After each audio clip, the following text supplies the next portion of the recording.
안녕하십니까. 제19차 대학교육혁신 워크숍에 오신 여러분 진심으로 환영합니다. 저는 사회를 맡은 성균관대학교 대학혁신과 공유센터 현지원 연구원입니다. 오랜 시간 기다려주셔서 감사드립니다. 오늘 워크숍의 주제는 시민의식과 기업가정신을 갖춘 인재 양성, 대학의 사회혁신 프로그램 운영 사례입니다. 대학에서 사회혁신 교육 프로그램을 운영하고 계시는 교수님들의 발표를 듣고 토론하는 시간으로 준비했습니다. 포럼은 4시 30분까지 웹엑스 미팅을 활용해서 진행됩니다. 세부 일정과 웹엑스 이용 방법은 사전에 메일로 배부해드린 안내 자료를 참고해 주시기 바랍니다. 현재 참석자분들의 마이크는 자동으로 음소거되어 있습니다. 발표자에게 질문이 있으실 경우 채팅으로 질문을 남겨주시면 질의응답 시간에 연사님들께 전달해드리겠습니다. 또한 웹엑스의 손들기 기능을 활용하거나 채팅으로 질문 의향을 밝혀주시면 저희가 마이크를 켜고 직접 음성으로 질문하실 수 있도록 도와드리겠습니다. 워크숍 운영진에게 문의사항이 있을 경우에도 채팅을 활용해 주시기 바랍니다. 웹엑스 미팅 앱을 충분히 활용하셔서 여러분의 의견과 질문을 적극적으로 공유해 주시기 바랍니다. 모든 분들께서 마지막 순서까지 함께 하셔서 발표자들과 생생한 상호작용을 하실 수 있기를 기대합니다. 그럼 이제 성균관대학교 대학혁신과 공유센터 홍문표 센터장님께서 환영 인사를 해주시겠습니다.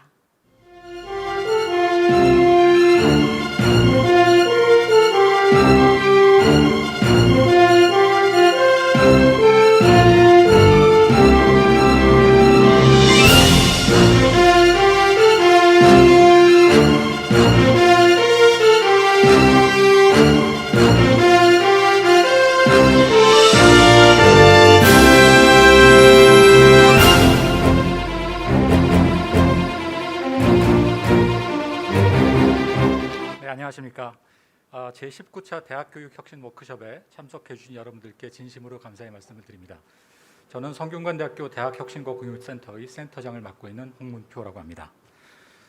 글로벌 팬데믹 사태로 인해서 전 세계가 사상 초유의 위기를 맞고 있는데 또 한편으로는 인공지능의 혁명적인 발전으로 인해서 우리는 아마도 인류사의 대변혁 시기를 겪고 있는 것 같습니다.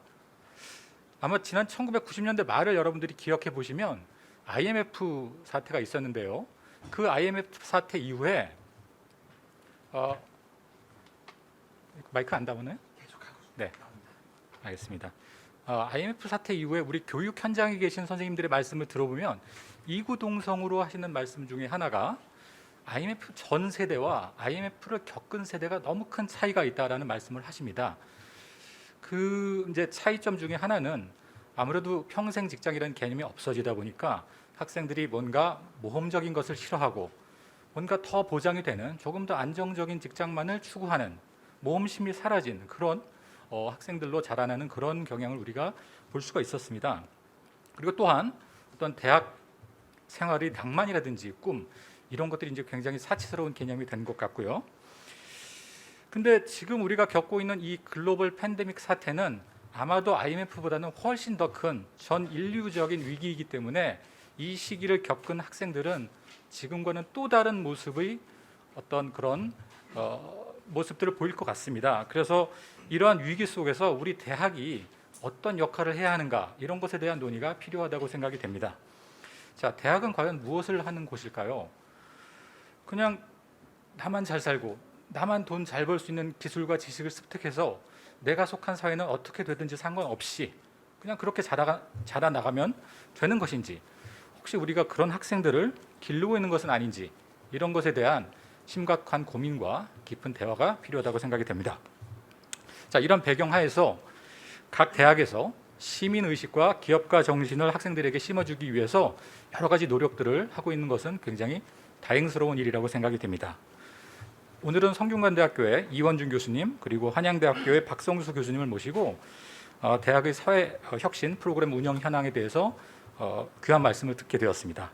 이미 수년 전부터 세타 프로그램을 통해서 성공적으로 운영을 하고 계신 이원준 교수님, 그리고 한양대학교에서 소셜 리빙 랩 수업을 통해서 대학과 지역사회 간의 어떤 성공적인 협업 모델을 보여주고 계신 박성수 교수님의 오늘 강연을 통해서 많은 것을 배우고 생각할 수 있는 계기가 되었으면 합니다. 다시 한번 오늘 참여해 주신 여러분들, 그리고 무엇보다도 강연을 수락해 주신 이원준 교수님, 박성수 교수님께 다시 한번 진심의 감사의 말씀을 올립니다. 감사합니다.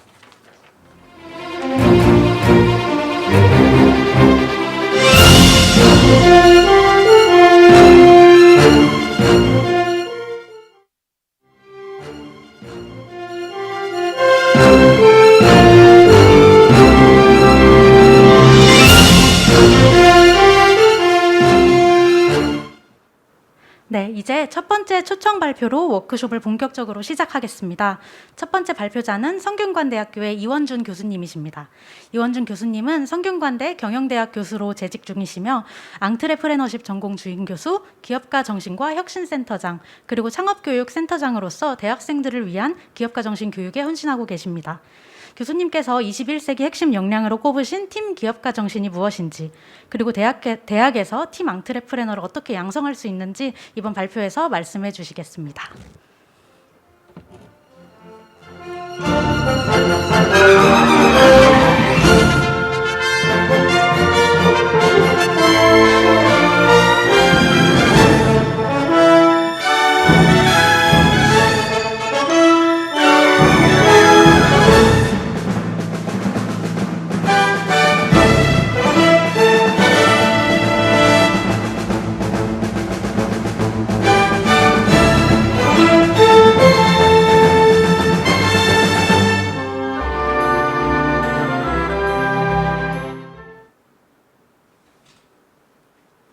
안녕하세요. 방금 소개받은 성균관대학교 경영대학 이원준 교수입니다. 오늘 저는 여러분들한테 개인과 공동체가 조화를 이룬다는 게 21세기의 시대정신이고, 그 과정, 그러니까 개인과 공동체의 조화를 이루어나는 그런 과정 속에서 우리 학생들이 미래의 인재 리더로서 성장할 수 있고, 이건 교육 프로그램을 넘어서서 이 새로운 시대를 만들어 나가는 어떤 방향을 우리한테 제시한다고 생각을 하고 있고요. 그래서 상당히 오랜 기간 동안에 이 주제에 대해서 고민을 많이 하고 또 실행을 하고 지내왔습니다. 그런 경험을 바탕으로 여러분들한테 좀 말씀을 드리고 싶고요.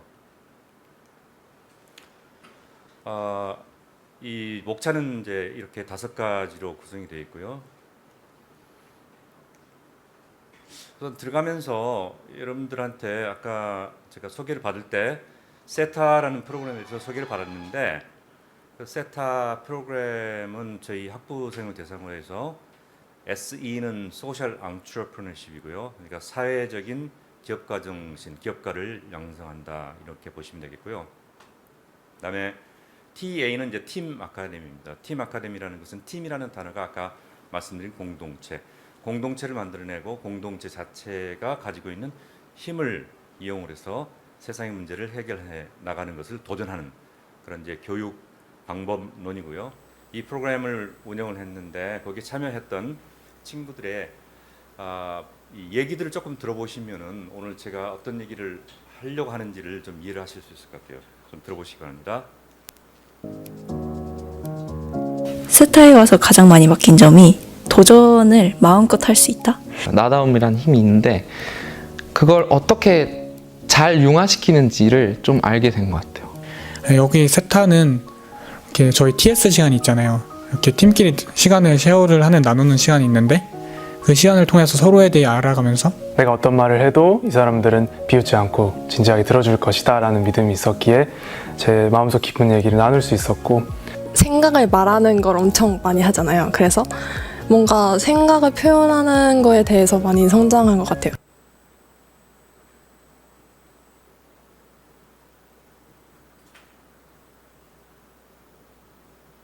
네.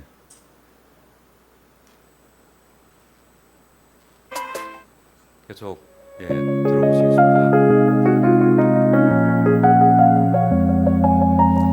수료식 과정이고요. 분위기를 조금 보시면은 이게 어떠한 철학에서 이상 이름은 있다라는 당돌한 세대 이상. 다른 사람의 자신감을 찾아주었으므로 세타에서는 없어서는 안 될 소중한 사람으로서 이 상장을 드립니다.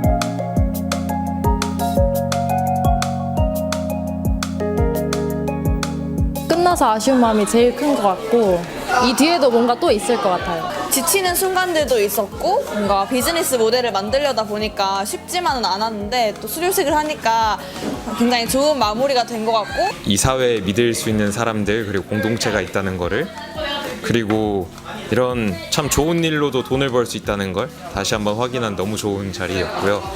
인생에서 했던 최고의 선택 중 하나인데 거의 베스트 1인 것 같아요. 지금 생각해보면 2?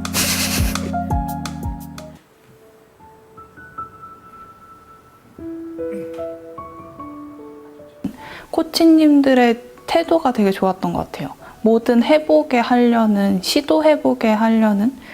정말 훌륭히 뭔가를 해낸 게 있진 않아요. 그 5개월 동안 이제 훌륭히 무언가를 해내기 위해 준비하는 과정이었고, 팀으로서의 나, 그리고 함께 살고 내가 원래 추구했던 더불어 사는 그 가치를 지킬 수 있는 내 모습, 함께하는 내 모습을 볼 수 있게 된 것 같아서 진로 이외에도 제가 앞으로 인생을 어떻게 살아갈지에 대한 그런 태도를 결정하는 데 있어서도 좀 영향을 많이 준 그런 프로그램인 것 같아요. 180도 변화시켜준? 180도까지라도 해도 될까요?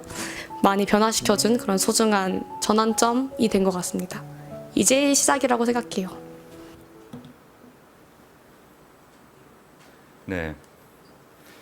혹시 여러분들 이 신호를 보신 적이 있나요? 이거는 여러분들 다 아시겠지만 이게 이 회전 교차로고요. 여러분들 회전 교차로들 경험이 있으시겠지만 회전 교차로 설치 이후에 차량의 속도, 교통사고, 그다음에 지체, 기타 에너지 대기 오염 절감 등등의 효과가 있다고 얘기를 하는데, 가만히 들여다보면 이거는 저기 중간에 트래픽 시그널이 없는 거잖아요. 중앙 통제가 없는 건데, 여기에 교차를 이용하는 사람들이 양보하고 서행한다는 가장 아주 단순한 규칙에 의해서 중앙 통제 시스템보다 훨씬 더 효과적인 그런 이 교통의 흐름을 만들어내고 있고요.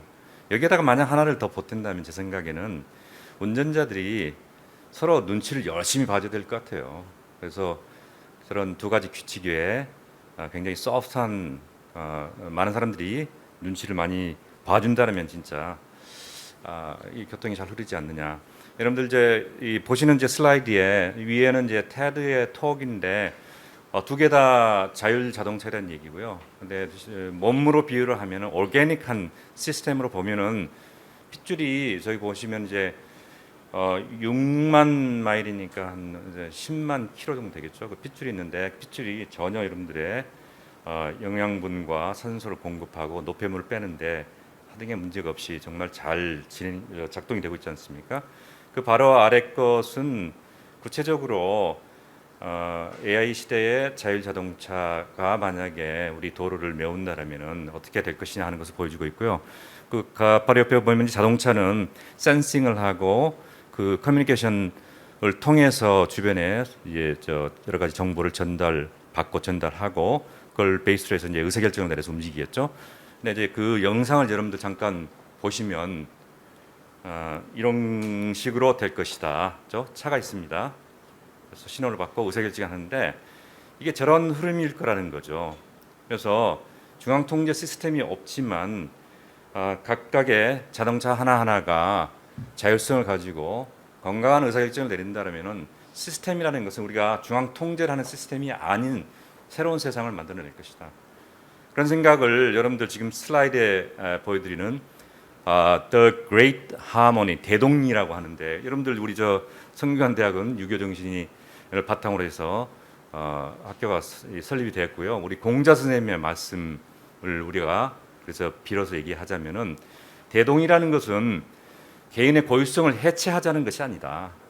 개인은 굉장히 중요하죠. 존중을 해야죠. 그래서 개별 구성원들이 자신의 독성을 유지하고 신장함으로써 공동체의 진정한 의미와 조화를 구축할 수 있는 것이다 라는 거죠. 그래서 이런 것들이 앞으로 21세기에 어떠한 시대가 되어야 되는지를 시사하는 내용들이라고 보고요. 제가 이걸 이제 여러분들한테 말씀을 꼭 드리고 시작을 해야 되겠다 싶어서 좀 인트로덕션이 길었는데요. 들어가면서 좀 더 구체적으로 어떤 문제의식과 어떤 시대정신을 제가 생각하고 있는지 잠시 말씀을 드리겠고요. 들어가면서 이 슬라이드는 최근 한 1, 2년 됐는데 휴머노크로스라는 책을 쓴 경영학자의 그 글을 보면은 이런 얘기가 나와요. 우리가 가지고 있는 수단은 굉장히 별 볼 일 없고, 그러나 이제 인간은 역량이라는 것은 우리가 인피니트하다 그죠? 그래서 우리가 할 수 있는 건 뭐냐면 우리가 만약에 noble quest, 뭔가 정말 의미 있는 것을 향해서 갈 수 있다라면은 그 자체가 우리들한테 엄청난 삶의 기쁨과 희열을 주는 선물이 될 것이다라는 얘기를 하고 있습니다. 시대가 여러분들 많이 바뀌어서 오늘 우리 센터장님께서도 시작하시면서 4차 산업혁명 시대라는 것은 굉장히 큰 변화를 의미를 한다라는 거 말씀을 해주셨고요. 우리는 그래서 잘 아시다시피 극도의 불확실성과 복잡성 속에서 살고 있고 이게 복잡해진 것은 어찌 보면은 세상 자체가 복잡해진 것도 있죠. 진화가 된 거죠. 그러나 문제는 뭐냐면은 제공자의 관점에서 모든 게 시스템이 펼쳐졌고 시작할 때는 분명히 이러한 제도와 시스템이 필요한 이유가 간절한 이유들이 있었고 그 간절한 이유를 중심으로 해서 사람들이 모여서 머리를 짜내서 시스템을 만들어냈지만 그 자체가 이제는 난센스가 돼버린 시대다. 그래서 이거를 이제 고치려면은 뭐 혁명을 해야 되는 거냐? 근데 그거는 아니죠, 그렇죠? 우리가 갖고 있는 레거시를 바탕으로 해서 새로 셀프 리뉴얼을 해야 되는 시대인 것이고 그 셀프 리뉴얼을 한다. 대전환의 시대에 우리가 다른 방향으로 간다라면 그걸 어떻게 우리가 정리를 할 수 있을 것이냐 했을 때 단 한마디로 얘기하면은 인간 중심의 사회를 구현하는 것이다라고 얘기를 해도 여러분들 큰 아마 무리는 없을 거라고 생각합니다. 그 내용을 들여다보면은 아까 말씀드린 제공자 중심의 관점의 시스템에서 이제는 수요자 관점으로 넘어가야 되는 거고 그 자체가 효율성 중심에서 다양성과 고유성을 존중하고 인간은 부품이었는데 이제는 인간의 주체성을 인정을 해야 되고 살려내야 되겠죠. 경직되어 있지만 유연해야 되고 칸막이 고립이지만 연대 협력을 해야 되고 명령과 통제가 아니라 의미와 자율이 부여되는 시대가 되는데 문제는 이 수요자 관점을 우리가 얘기를 했을 때 머릿속으로는 아하 그렇다라고 하지만 우리가 가지고 있는 습성을 바꾸는 것은 굉장히 고난의 길이다라는 것을 여러분들 잘 알고 계시고요. 우리는 특히 이제 대학에 있기 때문에 청년 세대의 딜레마를 우리가 좀 생각을 해봐야 될 텐데 여러분들 잘 아시다시피 사회 경제적 구조 때문에 청년 세대는 굉장히 불안하죠. 거기에다가 한술 더 떠서 우리 교육 시스템 뭐 똑같은 얘기겠죠. 시스템 전체를 우리가 보고 있으면은 교육 시스템 자체가 얼마나 딱딱하고 교육 시스템 자체가 얼마나 현장으로부터 멀어졌는지 우리는 너무나 잘 알고 있습니다. 그래서 학생들은 이미 그 시스템 안에서 자아는 굉장히 수동적이고 결정을 할 수 있는 힘이 없어요. 그리고 생각은 큰데 실행은 할 수가 없어요. 이 모든 불균형성을 우리가 어떻게 회복을 할 것이냐 하는 아주 중차대한 문제를 대학은 숙제를 안고 있고요. 더 나아가서 이제 먹고 살아야 되겠는데 우리 학생들이 밖에 나가서 선배들이 어떻게 살고 있는지 내용들을 보고 있으면 언론을 통해서 그 내용을 보고 있으면은 굉장히 걱정이 많이 된다 이거죠. 대학에서 내가 이런 걸 배우고 있는데 밖에서는 그렇게 살면 안 될 것 같은데 역량 간의 격차에 대해서 우리가 심각한 고민에 빠졌다. 거기다가 하나 더 제가 말씀을 드린다면 이 시대의 특징은 굉장히 개인주의적이에요. 여러분들 20대 대학생들 보고 있으면 굉장히 개인주의적인데 그 개인주의적인 것을 이기적이라고 우리가 얘기를 하는 것보다는 사실 그들이 가지고 있는 내면의 변화는 우리가 외재적인 동기를 바라보고 사는 그 과거의 세대에 비해서 훨씬 더 의미를 부여하는 세대로 이미 변화했고 그들이 원하는 것은 바로 그런 이 동기의 중심에 변환이 있다는 것을 우리가 또 이해를 해줘야 되겠다. 그래서 이런 것들을 봤을 때 대학에서 미래 세대를 바라보면서 우리가 해야 될 것은 인간들이 플러리시를 한다. 플러리시. 이게 용어가 이제 융성이라는 단어를 쓰고 있는데 그런 거를 우리가 만들어낼 수 있는 기초 작업을 우리가 해야 되겠고 특히 이제 Nordic countries 여러분들 이제 저쪽에 북유럽 쪽으로 가면 여러분들 우리나라 사람들 우리나라 북유럽 되게 이상적인 사회로 생각을 하잖아요. 그런 이제 미국에서도 마찬가지예요. 그런 시각들을 가지고 있는데 거기에 보면은 교육과 사회 혁신의 코어 핵심 정신으로서 빌딩이라고 얘기하는데 빌딩 자체도 개인과 공동체의 조화를 얘기를 하고 있어요.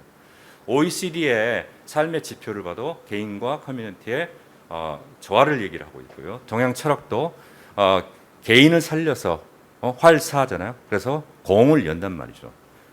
그래서 과거를 보면은 우리가 과거에는 우리가 탑다운 형식, 그다음에 이피션시를 추구하는 뷰로크러시를 통해서 인간의 삶을 향상시키는 노력을 해왔고요.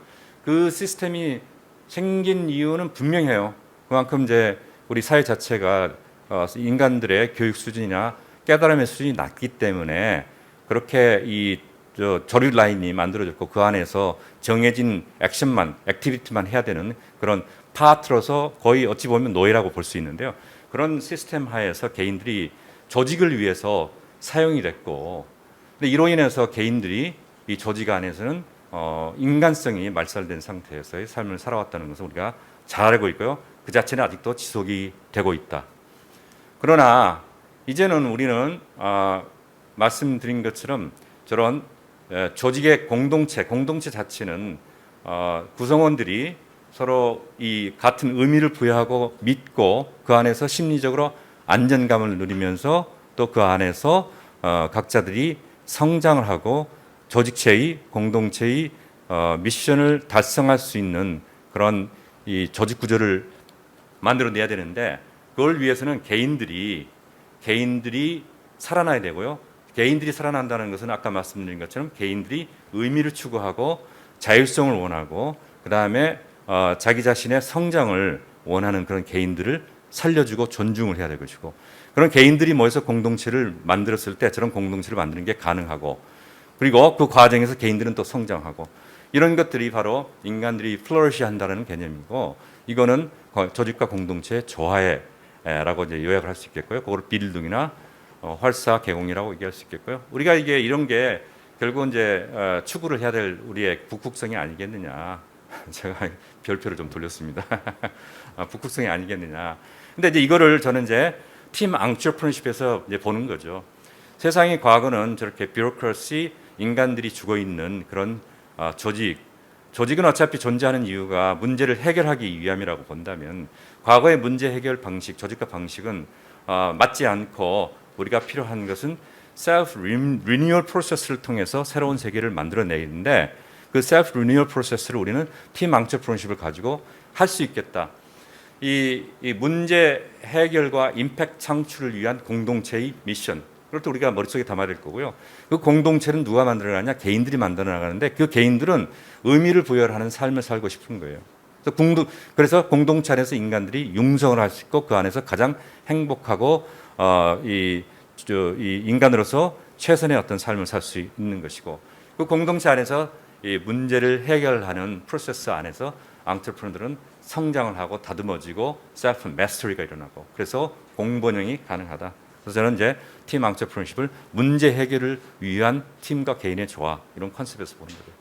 이 팀 앙트레프너십이라는 것은 이제 핀란드에서 시작을 했고요. 팀으로 문제 해결을 도전하는 것이고 이 공통의 목적, shared purpose, 미션 이걸 도출해내는 치열한 과정에 굉장히 큰 의미를 가지고 있고요. 왜냐하면 우리는 Y가 빈약한 상태에서는 how나 what이라는 것은 너무나도 shaky 할 수밖에 없고요. 그래서 이 문화적 기반을 쌓는 과정이 중요한데 그걸 위해서는 서로 존중하고 서로 심리적으로 안전한 그런 이 공간들을 만들어야 된다는 것은 이미 심리학적으로 이미 다 밝혀져 있고요. 그다음에 이 팀 빌딩하고 문제 해결하는 과정에서 개인들은 그런 비판적 사고, 콜라보레이션, 협력하고 의사소통하고 창의성이 발현되는 공간들이 자연스럽게 만들어진다. 얼마나 멋있냐 이거죠. 그래서 과거에는 우리가 저렇게 커맨드 앤 컨트롤해서 하이어라키가 굉장히 강한 세상에서 팀 오브 팀스, 팀들이 굉장히 느슨하게 서로 연대된 상태에서 필요할 때 모여서 팀으로서 문제를 해결해 나가는 연대 정신이 지배하는 그런 새로운 문제 해결의 공동체를 만드는 시대로 가고 있다. 여러분들 이제 그러면 이제 이런 시대의 어떤 시대상과 문제 의식을 바탕으로 해서 대학은 사회는 어떻게 해야 되느냐? 조지 버나드 쇼가 비성적인 사람들이 세상을 바꿔 나간다 얘기를 했어요.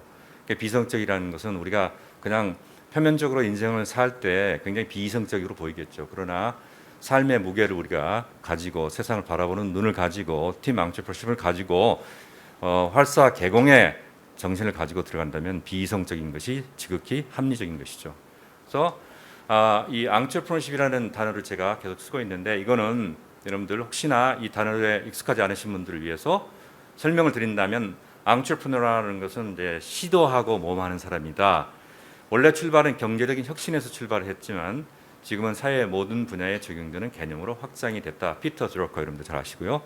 그래서 저희 우리나라에서는 기업가 정신이라는 단어를 쓰는데 기업할 때 모든 분들이 상당수 많은 분들이 비즈니스를 연상을 해요. 근데 비즈니스에 대해서는 우리가 이 약간의 가치 판단이 좀 들어가는 거죠. Profit maximization 하니까 실제로 우리가 원하는 것은 업을 일으키는 것이다. 콜링에 대한 얘기고요. 미스리딩 하기 때문에 저는 앙트레프너십이라는 단어를 쓴다. 피터 드러커가 앙트레프너십 사회를 얘기를 했고요. 마찬가지로 아까 말씀드린 것처럼 앙트레프너십 자체가 사회와 조직의 일상이라는 사회를 혁신을 시키고 변화를 시킨다. 이런 게 가능하려면은 내면의 변화로부터 사회 변화를 추구를 하는 그런 흐름을 읽을 줄 알아야 되겠다. 그래서 앙트레프너십 대학이라는 건 이러한 일들을 펼쳐나갈 인재들을 양성하는 것이 대학이다. 그래서 저는 항상 입버릇 얘기하는 게 everyone, everyday and entrepreneur. 그래서 따로 있는 게 아니다. 여러분들이 삶의 라이프 스타일로서 만들어 가야 된다라고 우리 학생들한테 귀가 닳도록 얘기를 하고 있습니다. 제가 가지고 있는 시각은 경영학이지만은 제가 가지고 있는 시각은 기업이라는 것은 타겟 고객의 문제를 해결하고 그걸 통해서 가치를 창출하는 것이고 그 가치가 의미가 있다면 그게 수익으로 연결되고 더 나아가서 가치라는 것은 수익을 넘어선 얘기이기 때문에 환경과 사회 문제를 해결하는 그런 기관으로서 기업을 저는 이제 생각을 하고 있고 그러한 철학 속에서 이제 학생들을 트레이닝을 시키고 있습니다. 그러면 좀 더 들어가서 제가 이제 앞에 쭉 이제 개념적으로 가지고 있는 문제의식을 중심으로 이제 말씀드렸는데 그러면은 왜 제가 그동안에 4, 5년 동안에 팀 아카데미라는 방법론을 그렇게 열심히 적용을 시켜보고 왜 그게 미래에 어떤 우리들한테 인재 양성에 저는 이제 창업을 넘어선 문제 해결, 사회 혁신을 얘기하는 거죠. 그런 이 철학을 담고 있는 것으로서 이렇게 열심히까지 해야 되느냐라는 것을 이해하시는데 좀 도움이 되기를 바랍니다. 이 TA 쪽에서 이 MTA라는 게 있는데요. 핀란드에서 시작했지만 스페인으로 넘어가면서 바스크 지역에 협동조합이 발달되어 있는데 거기에 몬드라곤이라는 협동조합 그룹이 있습니다. 그쪽에서 만든 MTA라는 게 있는데 핀란드에서 가져와서 만들었죠. 거기에 코파운더가 하는 얘기가 이거죠. 보통 사람들이 팀으로서 extraordinary 비범한 일들을 할 수 있다라는 아주 평범한 얘기죠. 팀 아카데미가 SKKU에서는 2017년 9월 달에 시작을 했어요. 네, 시작을 했고요. 그 체인지 메이커 랩이라는 이름으로 시작을 했고 MTA와 저희 나라의 HBM 사회적 협동조합이 또 이쪽 일들을 하고 있는데 협업을 해서 5개월짜리 학생들을 위한 프로그램을 만들었고요. 제가 이름을 좀 개명을 해서 좀 더 마음에 드는 이름으로 해서 소셜 앙트레프너십 팀 아카데미를 만들었습니다. 그래서 20-30명 모집해서요. 한 5개월 동안 200-300시간이 투여가 되고요. 굉장히 몰입형 프로그램이고요. 그만큼 이제 학생들한테는 임팩이 크다라고 말씀을 드릴 수 있을 것 같습니다. 핵심 가치는 코어 컨셉을 이해하신다면은 소셜 앙트레프너십이라는 개념이 있고 그다음에 비즈니스 수익을 창출해야 되고 비즈니스 모델이 나와야 되기 때문에 그렇고 그다음에 이거는 교육적으로 굉장히 중요한 방법론이다. 이 세 가지 결합이다라고 생각하시면 되겠고요. 철학으로 들어가서 좀 몇 가지 쭉 살펴본다면요. 첫 번째 저는 가장 먼저 자율성이라는 것을 꼽고 싶어요. 사람이 자율성을 가지고 있느냐 없느냐는 그 사람이 이게 좀 심한 편일 수도 있는데 그 노예의 상태로 가느냐 아니면 한 개인으로서 자유의지를 가진 사람으로서 이 프리한 그런 개체로서 인생을 살 수 있는 것이냐에 가늠할 수 있는 철학이라고 생각하고요. 여러분들 저 오른쪽에 보시면은 저 밑에 그 유태인 죄수들이 이제 그 사진이 있지 않습니까? 여기 이제 빅터 프랭클의 Man's Search for Meaning이라는 책에서 따온 건데 그 책의 핵심 가치를 얘기한다면요. 만약에 those who have a why to live, 그러니까 왜 살아야 되는지 그 이유 why가 있다라면은 can bear with almost any how. 그 방법론은 그게 중요하지 않다는 거예요. 그래서 앙트레프너들은 문제에 대한 패션을 가지고 사랑을 가지고 도전하는 사람이지 솔루션을 위해서 도전하는 사람들은 절대 아니다. 그런 철학을 말씀을 드릴 수 있고 이거 자체는 삶의 의미하고 연결이 되고요. 지금 21세기의 기업들마저도 purpose driven organization 이런 얘기를 한단 말이에요. 들어와서 의미를 못 찾으니까 대학생들이 들어왔다가 2, 3개월 지나면 이거 아니네. 그래서 아무리 좋은 기업이라도 2, 3년 내 40%의 아주 좋은 친구들이 회사를 떠나는데 회사의 미래는 도대체 어디가 있을지 그 걱정이 되는 거 아니겠습니까? 그래서 나의 삶을 이끌어 나가는 Y에 대해서 우리가 다시 한번 우리 그동안 중고등학교, 대학교 왔을 때 그걸 찾기 쉽지 않죠? 어떻게 세상을 왜 살아가는지에 대해서 전혀 생각해 볼 만한 기회가 없었던 친구들한테 이런 근본을 생각하게 하는 것은 삶을 바꿀 수 있다고 생각을 하고요. 그 자체가 앙트레프너로서 겉태어나는 교육의 출발점이 아니겠느냐. 그래서 삶의 전체를 바라보면서 리플렉션하면서 내면의 힘이 쌓이면서 내가 왜 무엇을 해야 되는지를 생각하게 되고 과거를 이해를 해서 미래가 나오는 건데 과거를 이해를 하려면은 이 과거에 왜 이런 시스템이 생겼는지를 이해를 하고 그래야지 그 이해한 그 과거의 Y로부터 새로운 Y가 도출이 되는 거거든요. 그래서 세상 변화에 굉장히 근본적인 얘기를 하는 것이다라는 말씀을 드리고요. 두 번째로는 이 세타를 할 때 제가 굉장히 우리 불확실해요. 그러니까 과제를 정리된 상태로 해서 그냥 쫙 하고 그다음에 이게 여기에 관련된 지식은 뭐 이런 거 알아야 돼라고 툭툭툭 던져지는 게 아니라 애들한테는 니들이 원하는 문제를 가지고 시작해라라고 하고 그 문제를 해결하려면 어떤 질문이 있어야 되는 거냐라는 것을 가지고 하거든요. 그래서 학습에 대해서 굉장히 근본적인 챌린지를 거는 거고요. 애들한테는 되게 힘들어요. 근데 이제 이게 우리가 안전한 컴포트 존에 있을 때는 내가 하는 게 최선이라고 생각하지만 그러나 우리는 너무 잘합니다. 그래서 근육을 발달시키려면 근육이 좀 찢어져야지, 그렇죠? 아픔이 있어야 되죠. 근데 아픔 단계를 넘어서면요 성장하는 느낌이 있고요. 그 자체가 인간으로 하여금 스스로 자기 자신을 마스터를 하기 위해서, 그러니까 더 완성도가 있는 삶을 자기 자신을 만들어내기 위한 노력을 추구를 하는 건 동기가 강하게 작동이 되는 거죠. 현장 기반이다. 안다고 하는데 정말 아는 거냐? knowing과 doing의 갭 차이는 우리 현대 지금 커리큘럼 베이스로 해가지고 하는 교육들이 가지고 있는 큰 맹점 중에 하나죠.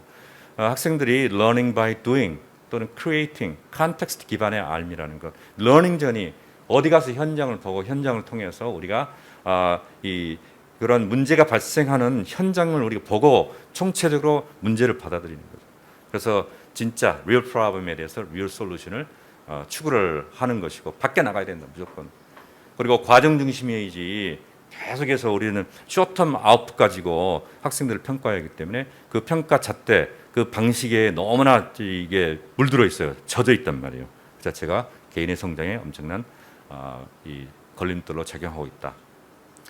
그래서 이 학습의 과정이라는 건 경험에서 우러나온 질문을 가지고 팀으로서 공유하고 다이얼로그 학습을 하면서 그 질문에 대한 답을 찾아서 다시 그 답을 실행을 하고 실행의 과정에서 다시 질문이 생긴 것을 가지고 들어와서 다시 새로운 해결책을 제시를 하고 이게 이제 일종의 연구자로 보면은 연구 리서치 퀘션에서 비롯해서 필드에서 데이터를 가지고 와가지고 분석해서 그 가설에 대해서 프루브를 하든지 디스프루브를 하든지 하는 거고요.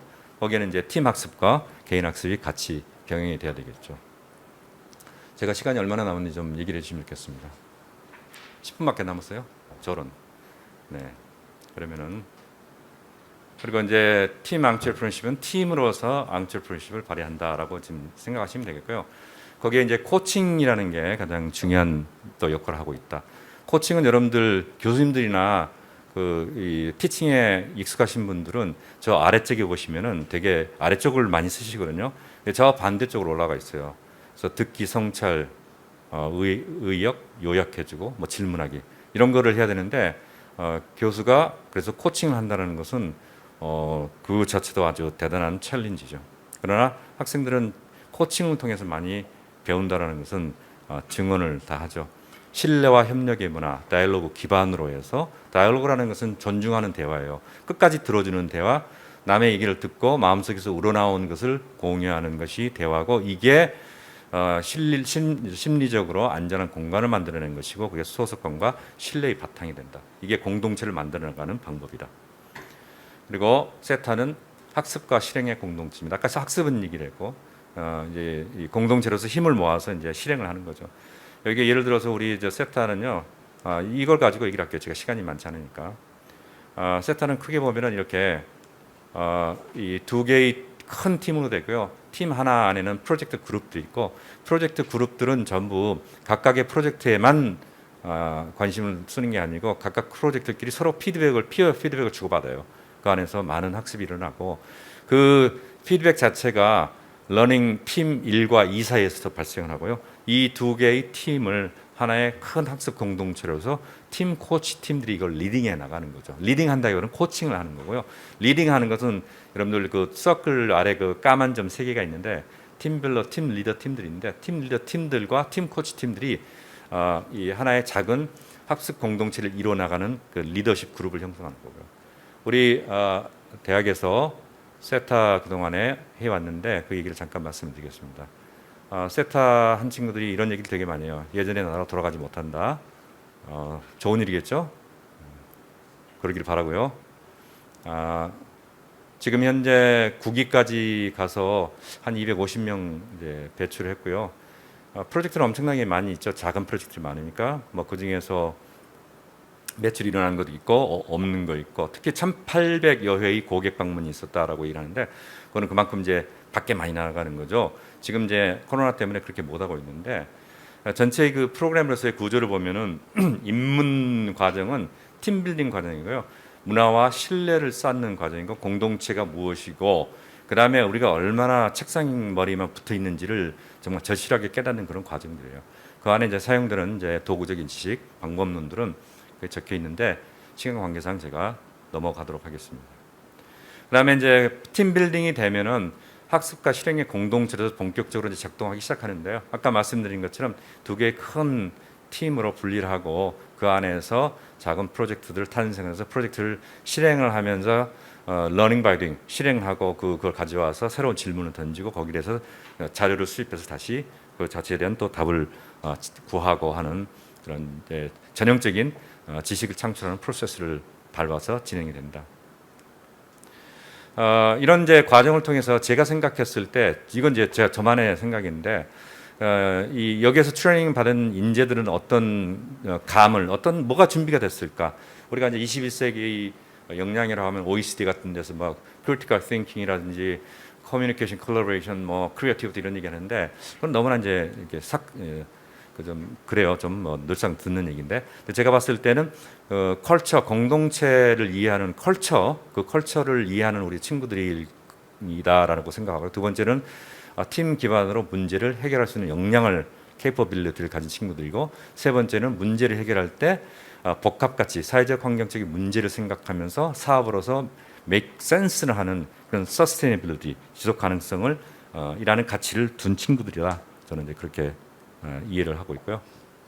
프로그램 구성 그렇고, 전공생들은 뭐 우리 성균관대학교는 저쪽 수원하고 인사캠하고 구분되어 있지만은 모든 전공들을 망라를 하고 있고요. 기마다 조금 다르지만 작을 때는 한 4분의 1 정도에서 많게는 한 반 정도가 저기 수원 쪽에서 옵니다. 하루에 2시간, 4시간씩 들여가지고 와요. 프로젝트 주제, 그다음에 창업 팀들이 좀 있죠. 우리 저희들은 창업이라는 거를 파이널 아웃풋으로 보지 않지만, 그래도 지금 4년 사이에 제가 엊그저께 며칠 전에 조사를 했는데 10 몇 개 정도의 창업팀이 있는 것 같아요. 수요 후에 뭐 혁신성, 진취성, 모험 추구, 자율성, 끈기, 자기 효능감 등등 여러 가지 이제 여러분들이 생각할 수 있는 그런 효과가 있다라는 것. 그다음에 그냥 보통 기업가 정신 그 교육 프로그램보다도 훨씬 더 시간이 갈수록 우리가 바람직하다고 생각하는 그런 특성들이 더 두드러지게 강화된다는 것을 연구를 통해서 좀 기본적으로 가지고 있고요. 깨달음, 새로운 교육 방식이라는 얘기들 전혀 새롭다는 거죠. 이게 이렇게 돼야 되는 거죠. 돼야 되는데, 이렇게 공부를 하는 거구나 하는 생각들. 사람이라는 게 이런 거구나. 사람이라는 건 살아있다는 것을 아주 절실하게 느끼는 거죠. 자기가 그런 사람이라는 걸 몰랐어요. 친구들이 그런 사람이라는 걸 몰랐지 주변에. 나에 대한 성찰, 나를 변화시키고 나를 마스터를 하기 위한 어떤 고민들을 많이 하게 됐고요. 팀을 통해서 어떤 무한대의 어떤 시너지를 낼 가능성들, 그게 어떻게 하는 것인지 그런 것들이 이제 몸에 조금 배는 거죠. 그래서 저희들 이제 비슷한 철학으로 앙트레프너십 연계 전공을 운영하고 있는데 비슷한 효과도 있고요. 이제 마무리를 짓면서 제가 이 슬라이드를 준비하면서 세타에 대해서 워낙 복잡한 여러 가지 가치가 혼재되어 있고, 근데 가치가 혼재되어 있는데 가치들이 서로 우리 뭐 연구를 해보면 아시겠지만은 그 컨스트럭트들이 서로 그 어느 정도의 다 코릴레이션을 가지고 있잖아요. 코릴레이션 가지고 있는데 그 중에서도 뭐가 뚜렷하게 돌출이 되는 그런 컨스트럭트가 뭐가 있을까 그런 고민들을 하면서 한번 이번에 정리를 한번 해봤는데요. 가장 밑에 가면은 집이 있는데 휴먼 포텐셜, 사람의 이 잠재력에 대한 저는 저기에다 이 경외심이라는 단어를 사실은 붙이고 싶었어요. 근데 경외심이라는 단어를 붙이려고 하니까 조금 너무 무거울 것 같기도 하고, 그러나 그 마음을 가지고 팀 코치들은 임하고 있다. 저도 팀 코칭을 좀 하는데요. 팀 코치들은 절대적으로 휴먼 포텐셜에 대한 경외심을 가지고 출발하면은 코칭은 된다. 그 위를 보면은 이제 가운데가 reflection and self mastery가 있는데 그게 개인을 얘기를 해요. 개인이 내가 더 나아지기 위한 노력이 있어야 되고, 이게 이제 개인과 공동체의 조화에서 출발은 개인이 그렇게 돼야 되겠죠. 그러나 개인들이 리플렉션을 통해서 self mastery를 통해서 완성이 돼가는 그 과정이라는 것은 공동체와 연동이 돼서 가능한 것인데, 공동체는 두 가지 지금 기능이 있어요. 하나는 다이얼로그와 쉐어링과 피드백을 통해서 서로 자극을 주는 거죠. 그리고 그 뜻을 맞춰 나가는 커뮤니케이션, 콜라보레이션의 문화를 세팅하는 그런 과정들이 있고, 다른 한편으로 오른쪽으로 가면 팀 러닝이 있는데 그걸 기반으로 해서 팀들이 학습 과정을 통해서 우리가 이 도전하는 문제의 답을 찾는다는 거죠.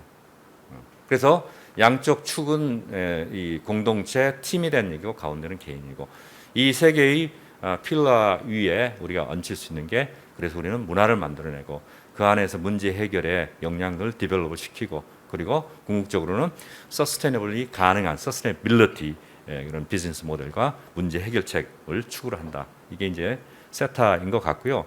저희들은 이제 과제가 있습니다. 이런 개념적인 모형을 더 완성을 시켜서 여러 가지 연구를 통해서 세타라는 게 팀 아카데미나 이런 거다, 소셜 이런 혁신을 위해서 뭐 한다라면은 이런 모형이 있어라고 우리 공동체, 우리 이런 데 관심 있는 사회혁신 공동체 보여드리고 싶고요. 두 번째로는 세타를 통해서 너무나 많은 소중한 변화들을 봤기 때문에 어떻게 하면은 많은 대학들에 서로 확산할 수 있을 것이냐, 그 모형을 도출하는데 지금 한참 고민이고 액션들을 좀 취하고 있습니다. 구체적으로 이제 체계가 있어야 되겠죠. 그 뒤에 슬라이드 나온 거는요, 제가 앞에서 얘기한 것의 반복이기 때문에 여러분들이 그냥 보시면 될 것 같고요. 이 슬라이드에서 제 얘기를 마치는 게 좋을 것 같습니다. 네, 여러분들 얘기를 경청해 주셔서 감사합니다.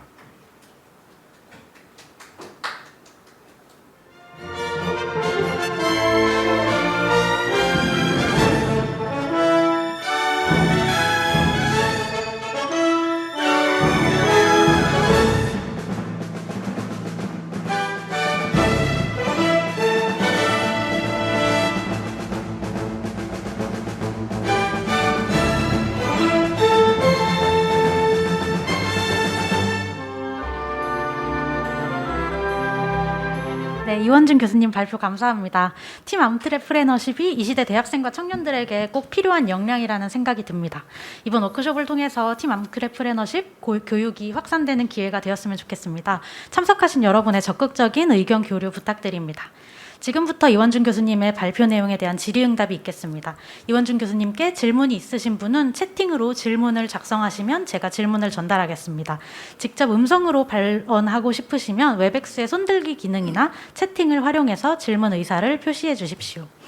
그러면 온라인으로 사전 질문들이 많이 들어왔기 때문에 온라인으로 접수된 사전 질문부터 소개를 드리도록 하겠습니다.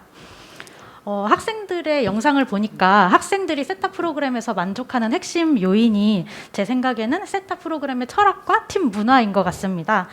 교수님께서 보시기에 프로그램 참여자들 간의 관계, 문화는 어떤 형태가 가장 효과적이고 바람직한지, 어떤 관계를 지향하셨는지, 그리고 그런 관계의 장점이 무엇이었는지, 그리고 혹시 그 참여자들 간 갈등이 일어났을 때 어떻게 해결하셨는지를 명지전문대학 부설연구소 직원 정재석 선생님께서 질문하셨습니다. 예, 사실 여러분들이 제가 어떤 그 개념이나 단어를 쓰는 것보다도 그냥 느끼신 게 있으실 거예요. 영상이나 제가 드리는 말씀에서 그냥 직감적으로 느끼신 게 있었을 텐데 그게 저는 맞다고 보고요.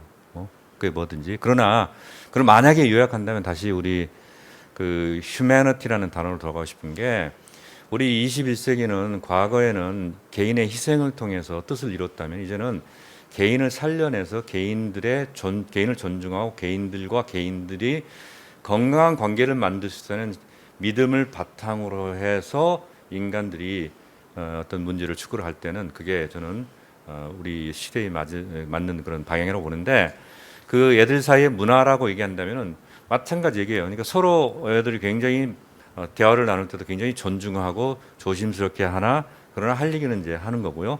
할 얘기를 하다 보면 좀 이제 갈등도 나오겠죠. 근데 가끔 보면은 할 얘기를 안 해가지고 또 나중에 서로 오해가 생겨서 갈등이 발생하기도 하는데, 갈등이 발생할 때도요, 저희들이 빨리 개입하지 않아요. 코치들이. 좀 두고 보는 거죠. 그러나 이게 안 되겠다 싶으면은 이제 개입을 해서 그들의 상황에 맞게 우리가 코칭으로서 이제 해결해 나가고요. 그래서 그냥 요약을 해드리면은, 그냥 아래에서 사람들이 자기 성장력과 삶에서 의미를 찾고 싶고, 그리고 뭔가 더 나은 인간이 되겠다는 욕구 자체를 인정해주고, 그게 꽃을 피울 수 있는 문화만 환경만 세팅해주고 신뢰의 공간만 만들어지면은 그게 그 자체가 그냥 로켓이 그때는 갈 수가 있어요. 팍 하고 갈 수 있어요. 네, 그렇게 생각합니다. 제가 답이 됐을지 모르겠네요. 네.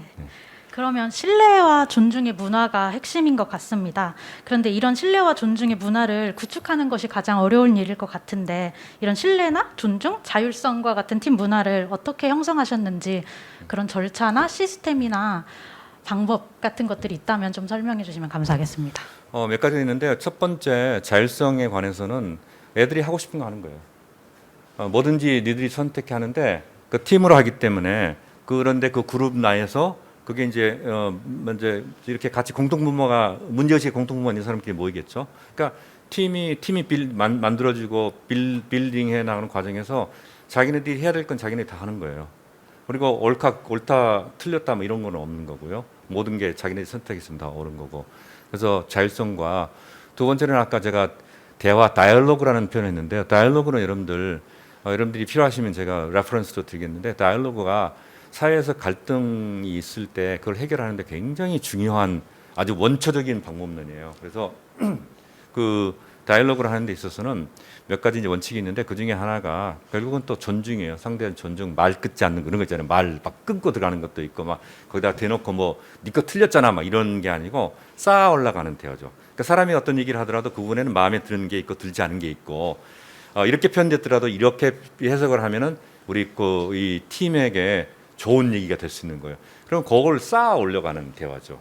우리는 까부시는 대화에 익숙하지만 우리는 쌓아 올라가는 대화를 통해서 방향을 만들어내고, 그러니까 그 안에서 힘이 생기잖아요. 네. 그런 그 대화 방식 자체가 아주 핵심적이다. 그래서 여러분들 뭐 어디로 갔든지 간에 집안에 가서도 대화의 방식을 바꾸면 가정의 평화가 옵니다. 네. 그러면 그런 문화들이 규칙이나 제도적으로 그 프로그램 내에서 규칙으로 제한되고 있는 것들이 있나요? 그래서 이제 그런 이제 원칙들을 얘기를 하고요. 이제 룰러 하면은 이제 그 자기네끼리 이제 그라운드 룰러에서 세팅을 하겠죠. 세팅을 하는데 워낙 그 자체가 이 프로그램에 있어서의 다이얼로그, 그다음에 상호 존중이라든지 그런 이런 모든 것들이 그냥 시간이 지나면서 굉장히 자연스럽게 그냥 한 달 정도 지나면 그냥 밑에 쌓아버려요. 쌓여져 버려요 그냥. 그리고 이거는 애들이 세타를 끝나고 나서도 이거 잊을 수가 없는 그런 향수를 갖게 되죠. 왜? 그냥 밖에 나가면 그렇지 않기 때문에. 답변 감사합니다. 그리고 또 다음 질문이 있었는데요.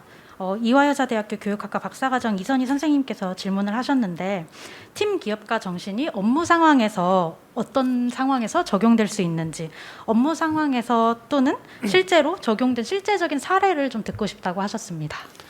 뭐 이제 실제 사례라는 거는 뭐 저희 세타 운영상에서 이제 그런 것들을 이제 많이 봤지만 이제 아마 그 선생님께서 질문하시는 거는 이제 학교를 떠난 어떤 실제 조직 상황에서를 여쭤보시는 것 같은데, 저는 이제 이거를 이제 결국은 이제 그 실제 조직의 기업체에 가서 적용을 시켜야 되는 이제 과제를 아직은 안고 있는데, 그럼에도 불구하고 지금 지역 쪽에 지역 역량 강화 사업이라든지 그 이제 행안부나 또는 이 저쪽 그 사회적 기업 진흥원 쪽에서 하는 그런 몇 가지 사업들에는 이런 원칙들이 적용이 돼서 이 현장에서 실제 문제의식을 가지고 비즈니스로 도출해 나가는 과정에 적용을 하고 있고요.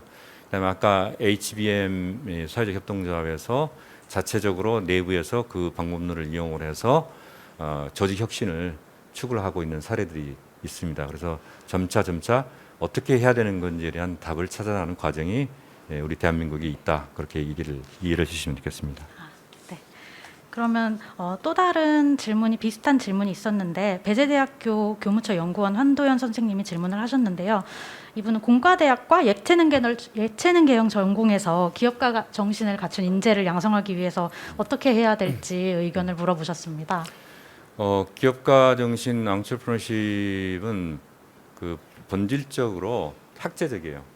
그러니까 우리 은행을 털더라도 이 금고토리도 있어야 되고 그다음에 얘가 안 좋네 하다 보니까 그러나 이제 금방 알아들으셨잖아요. 그러니까 다양한 스킬셋을 가지고 있는 사람들이 모여야 되기 때문에 그 예술 쪽에 학생들만 모여서 한다 그렇게 생각하시는 것보다도 다양한 전공 아이들이 모이면은 그 안에서 자기네들이 서로 다른 스킬셋을 가지고 있고 내가 뭐가 장점이고 단점이 다 알아요. 그 안에서 굉장한 아주 밀도 높은 협업이 일어날 것이고, 예를 들어서 우리 경영대학 쪽에 학생들이 많이 오는 걸 저는 별로 좋아하잖아요. 왜냐하면 제가 경영대학 교수지만 왜 그러냐 하면은 경영대학 친구들이 모여 있으면 전부 기획자예요. 그래서 4명이 팀이 되는데 전부 기획만 하려고 그래. 그러니까 일이 진행이 안 돼. 맨날 회의만 하고 있단 말이죠. 그래서 그렇게 이 학문 단위만 보지 마시고 좀 넓게 보시고, 만약 학교 사이즈가 작으면은 옆 학교들하고 연합을 해서, 아니면은 이제 관심 있으면 성대하고도 가까이 있을 수 있으니까 연합을 해서 그런 프로그램들을 운영하되 참 좋겠다 생각이 듭니다. 네, 감사합니다.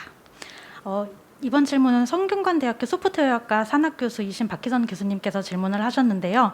코로나 때문에 비대면 수업, 비대면 교육이 진행이 되고 있는데, 이런 비대면 시대에 세타 프로그램에서는 팀빌딩과 팀 역량 강화를 어떻게 하셨는지 좋은 방안을 의견을 여쭈셨습니다. 소프트웨어 전문 선생님이시면 저하고 한번 먼저 만났으면 좋겠네요. 저 좀 도와주시라고. 근데 이제 저 두 가지가 있는데, 하나는 우리 세타 하는 친구들은 오프라인, 온라인으로 해야 된다면 굉장히 싫어해요. 테크놀로지 자체가 아직은 그게 안 되는 것 같아요. 그러니까 인간이 뭘 하는데 굉장히 편리한 방법으로, 효과적인 방법으로 일이 진행이 돼야 되는데, 소프트웨어는 너무 펑션 자체가 지금 그 제한이 돼 있단 말이죠. 그래서 가장 제가 보기에는 중요한 건 뭐냐면은 사람들의 횡적 교류예요. 그러니까 이게 이 횡적으로 사람들이 상호작용을 하는 게 이 시대 정신이란 말이에요. 위하고 이게 문제가 아니고, 위는 하려고 하면 대충은 할 수 있는 그런 이제 러닝 그 플랫폼들이 돼 있는데, 이 횡적인 상호작용이 없다 보니까 이거 도대체 답답해가지고 죽으려고 하는 거예요, 이게. 그래서 우리 비대면 시대라고 얘기를 하지만은 비대면 시대라고 얘기하지 맙시다. 이거는 우리 무조건 대면으로 가야 돼요. 그러나 비대면으로 가는 게 효과적인 게 있더라. 쓸데없이 그 막 회의가 길어지잖아요. 그럼 비대면을 해. 그러면 그런 거는. 그러나 학생들이 성장하는 건 뭐냐 이거죠. 대학교 1년 동안에 애들이 코로나 때문에 온라인으로 수업 다 해가지고 1년 지났어요. 학점은 땄겠죠. 18학점, 21학점, A+ 좋다 이거지. 뭘 배웠냐 이거죠. 대학 시절에 말이죠. 횡적 교류가 없는 대학 시절이라는 것은 그게 1년 날아간 거죠. 1년의 교육 경험에 제가 오늘 3분의 2는 날아갔다고 친다면은 3분의 2에 대한 대학들은 문제의식이 있어야 되겠다. 저는 그렇게 생각을 해요. 그런 면에서 소프트웨어 자체도 이 대면과 이 동일한 어떤 수준의 효과, 그러나 비대면은 이제 어차피 그 강점을 가지고 갈 거니까 그걸 어떻게 해나갈 것이냐 하는 그런 고민을 해야 되는 것 같아요. 네. 그러면 올해에도 세타 프로그램이 진행되는데 온라인, 오프라인을 적절하게 조화를 하셨을 것 같은데 혹시 올해에는 어떻게 진행하실 계획이세요? 항상 대면으로 한다고 막 고집을 피웠고요. 그러나 코로나는 하나도 안 걸렸으니 천만다행이죠. 그러나 이제 수칙을 하니까 좀 괜찮은 것 같아요. 저는 괜찮은 것 같고요. 그러나 이제 저희들이 필요한 부분에서 이제 비대면으로 하긴 하죠. 예를 들어서 코칭을 할 때도 코치님들이 이제 한정된 시간에 이제 세타에 투입이 돼야 되는데 애들은 그 코치의 막 도움이 막 필요한 거예요. 막 카톡 집어넣고 뭐 하고 하면은 그래 줌 세션 한번 하자 해서 줌 세션 해주시기도 하고 뭐 그렇거든요. 그래서 그런 이제 그 면에서는 우리가 비대면으로 충분히 그런 걸 활용하고 있고 또 경우에 따라서는 이제 외국하고 이 어레인지를 해서 뭐 세션 같은 거 할 때도 비대면으로 굉장히 툴을 잘 사용하고 있죠. 그래서 그러나 이제 지금 현재 제가 말씀드린 것처럼 그렇게 하는 거는 하는 건데 가능한 한 이제 대면으로 해서 계속해서 갔으면 좋겠다 그런 생각을 하고 있습니다. 네, 답변 감사합니다. 이번에는 한국산업기술대학교 연구교수이신 유현주 교수님이 질문하셨는데요. 기업가 정신이 이 프로그램을 통해 함양되었음을 어떻게 측정하고 평가하고 계신지, 어떻게 평가할 수 있는지 그 방법을 궁금해하셨습니다. 제가 좀 더 체계화시켜야 되는 이제 과제인데요. 그러니까 이제 심리학과 선생님들하고 이제 연합을 해서 개인과 팀 단위의 그 측정 요인들은 지금 기본적으로 가지고 있고요. 가지고 있는데 그 자체는 좀 디벨롭이 돼야 되고 아까 마지막 장표에서 제가 집 그림 했을 때 그런 것들이 어떤 예를 들어서 이론적인 모델의 구성 컨스트럭트로서 작동이 돼서 어떤 프로세스를 통해서 어떤 다이내믹스를 통해서 바람직한 팀 앙트레프너십의 어떤 그런 효과가 나오느냐 하는 것은 조금 더 체계화시켜서 연구를 해야 되고요. 그러나 이제 세상에서 속세에서 원하는 아웃풋은 되게 그 단시간적인 이제 퍼포먼스 인덱스들을 많이 생각을 하잖아요. 그런 면에서는 뭐 별 고민할 거는 없는 것 같아요. 지금 말씀드린 뭐 프로젝트 몇 개 했다, 거기서 뭐 매출 얼마 나왔다, 창업은 뭐 몇 팀 했다. 근데 이제 이런 앙트레프너십을 얘기를 할 때는 시대 정신을 가지고 얘기를 하고 사회 변화와 여기에 맞는 인재 양성이라는 없던 얘기를 하는 거기 때문에 연구로서 뒷받침이 좀 돼야 된다고 생각하는데요. 그런데 연구에 관심 있으신 분들은 뭐 저한테 연락을 해주셔가지고 같이 연구를 해도 좋을 것 같아요. 네, 알겠습니다. 이번에는 팀 앙트레프레너십 개념에 대한 질문을 하신 분들이 있으셔서 발표를 듣기 전에 하신 질문이긴 하지만 다시 한번 소개를 드리겠습니다. 성균관대학교 미래인문소셜 앙트레프레너십 박사과정 한나 선생님께서 질문을 하셨는데요. 시민성과 팀 기업가 정신의 공통점과 차이점은 무엇일지 질문을 하셨습니다. 그런 거 들어오면 좀 그런데 하여튼 제 생각에는 시민정신이라는 것도 사실은 자기가 속한 공동체 안에 어떤 문제가 있는지 그 문제를 어떻게 해결하면 좋지 해결해야 되겠다 하면은 사람들이 힘을 모아서 해결해 나가는 적극적인 자세를 가지고 있는 게 시민정신이라고 저는 생각을 해요. 그래서 그런 어떤 스피릿을 가지고 있는 프로그램을 영국문화원하고도 같이 협업을 해서 프로그램 운영한 적도 있고요. 그래서 그런 생각을 하는데 팀 앙트레프너십하고 되게 결이 잘 맞아요. 어차피 팀 앙트레프너십은 결국은 팀으로서 공동체의 어떤 문화를 형성하고 거기에서 이제 문제를 이제 찾아서 해결을 하는데 그 똑같은 프로세스를 지역에 내려가면 지역에도 적용을 할 수 있고 지역에 적용을 하는 프로젝트를 작년에도 이제 했었죠. 그래서 그 굉장히 그 지금 말씀하신 질문에 팀 앙트레프너십이 딱 잘 맞는다라고 생각을 하시면 될 것 같고요.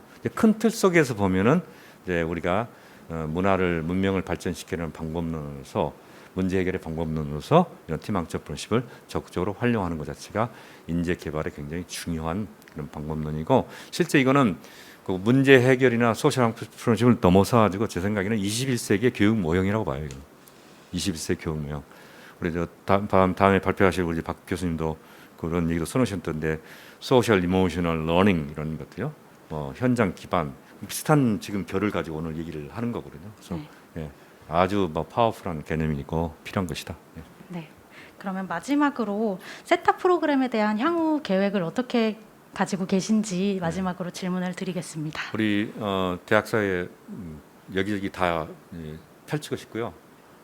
그렇게 할 친구들도 동지들도 필요하고 아까 그렇게 하려면 이제 상품 개발이 더 돼야겠죠. 좀 더 라이트하면서 표준화된 그걸 개발하는 이제 프로세스 과정 중에 좀 있고요.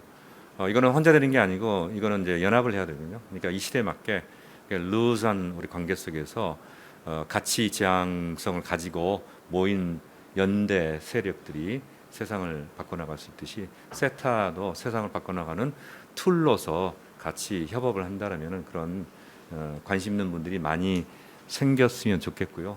그런 계기가 됐으면 좋겠고 또 혁신과 공유센터가 그런 또 중간에 지원 역할을 연결고리 역할을 해주시면 고맙겠습니다. 네. 감사합니다. 긴 시간 동안 발표해 주시고 질의응답해 주셔서 감사드립니다. 네, 이제 잠시 10분 동안 휴식 시간을 가지고 10분 뒤부터 한양대학교 박성수 교수님의 발표를 진행하도록 하겠습니다.